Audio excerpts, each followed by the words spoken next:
Hello and welcome back to our Tuesday New Books. We got a great selection of nonfiction and fiction for you today. I'm going to start with our fiction. First one, Magpie, a novel by Elizabeth Dayt.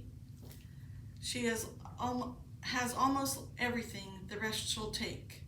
Marissa and Jake are a perfect couple, and Kate, their new lodger, is the ideal roommate, and not just because her rent pays what will give them the income they need to start trying for a baby of their dreams. Except no one is truly perfect.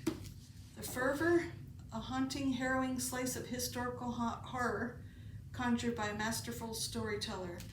Alma Katsu, the acclaimed author of the celebrated literary horror novels The Hunger and the Deep, turns a psychological and supernatural eye on the horrors of the Japanese-American internment camps in World War II. The Fervor. Next one, Janelle Monae, The Memory and Other Stories of Dirty Computer. In The Memory Librarian and the Other Stories of Dirty Computer, singer, songwriter, actor, fashion icon, futurist, and worldwide superstar Janelle Monae brings to the written page the Afro-futuristic world of one of her critically acclaimed albums, exploring how different threads of liberation, queerness, race, gender, plurality, and love become entangled with the future possibilities of memory and time in a totalitarian landscape, and what it might cost to unravel and weave these threads into freedoms. Janelle Monae. When Women Were Dragons by Kelly Barnhill. Alex Green is a young girl in a world much like ours, except for the most seminal events, the mass dragoning of 1955, where hundreds of thousands of ordinary wives and mothers sprouted wings, scales, and talons, left a trail of fiery destruction in their paths, and took to the skies. When Women Were Dragons. Tom Winslow, City on Fire. Two criminal empires together control all of New England until a beautiful modern-day Helen of Troy comes between the Irish and the Italians, launching a war that will see them kill each other, destroy an alliance, and set a city on fire. City on Fire. The Lioness by Chris Bohalian. A luxurious African safari turns deadly for a Hollywood star and her entourage in this riveting historical thriller by the New York Times bestseller-selling author of The Flight Attendant, The Lioness. Next one, Search, a novel by Michelle Hunevin. Dana Potosky is a restaurant critic and food writer and a longtime member of a progressive Unitarian Universalist congregation in Southern California. Just as Dana is finishing the book tour of her latest bestseller, she is asked to join the church search committee for a new minister. Dana has doubts, but she is under pressure to find a next book idea, so she decides to pen a secretly memoir with recipes about the experience. Search. New Sarah Paretsky, Overboard. Legendary detective V.I. Warshawski uncovers a nefarious conspiracy preying on Chicago's weak and vulnerable in this thrilling novel by author Sarah Paretsky. The Souls of Lost Lake by Jamie Jo Wright. To save the innocent, they must face an insidious evil. The Souls of Lost Lake. This one, The Immortal King Rayo by Vahini Vara. Utterly thrillingly brilliant from the first unforgettable page to the last. The Immortal King Rayo is a form-inventing, genre-exploding triumph.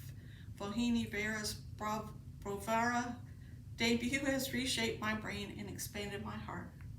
In an Indian village in the 1950s, a precocious child is born into a family of Dayt coconut farmers. King Rao will grow up to be the most accomplished tech CEO in the world and eventually the leader of a global corporate-run government. The Immortal King Rayo. Lucky Turtle, a novel by Bill Rohrbach.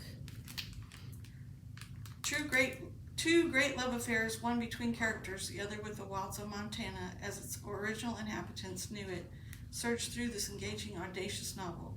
Every page hums with life and energy. Lucky Turtle. Okay, and we've got one graphic novel by Julia Quinn, Miss Butterworth and the Mad Baron. Born into a happy family that is tragically ravaged by smallpox, Miss Priscilla Butterworth uses her wits to survive a series of outlandish trials. it's very tongue-in-cheek and funny. Miss Butterworth and the Mad Bear, and Julia Quinn. She is the author of the Bridgerton novels. First nonfiction book we have today is Snacks for Dinner, Small Bites, Full Plates, Can't Lose, from Lucas Volger. So if you're into cookbooks, take a look at that one. Next we have Distracted by Alabama, Tangled Threads of Natural History, Local History, and Folklore by James C. Brown Jr. Got this book from National Geographic. It's called 100 Great American Parks. The author's name is Stephanie Pearson. Lots of photographs, lots of good information about our national park system. Then we've got Benjamin Franklin's Last Bet. That's by Michael Meyer.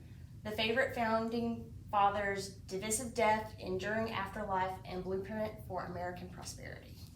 This book is called The Puzzler. One man's quest to solve the most baffling puzzles ever, from crosswords to jigsaws to the meaning of life. That's from A.J. Jacobs. Got this book, it's a biography. It's called 10 Steps to Nanette, and that's by Hannah Gadsby. This one is Where the Children Take Us, How One Family Achieved the Unimaginable by Zane E. Asher. This book is Lily's Promise, Holding On to Hope Through Auschwitz and Beyond, A Story for All Generations by Lily Ebert. This book from J. David McSwain is called Pandemic Inc., Chasing the Capitalists and Thieves Who Got Rich While We Got Sick. And finally, Bomb Shelter, Love, Time, and Other Explosives. That's a biography from Mary Laura Philpott. Thanks for joining us for another edition of New Tuesday Books, Tuesday New Books. We'll see you again next week. Thank you. Bye.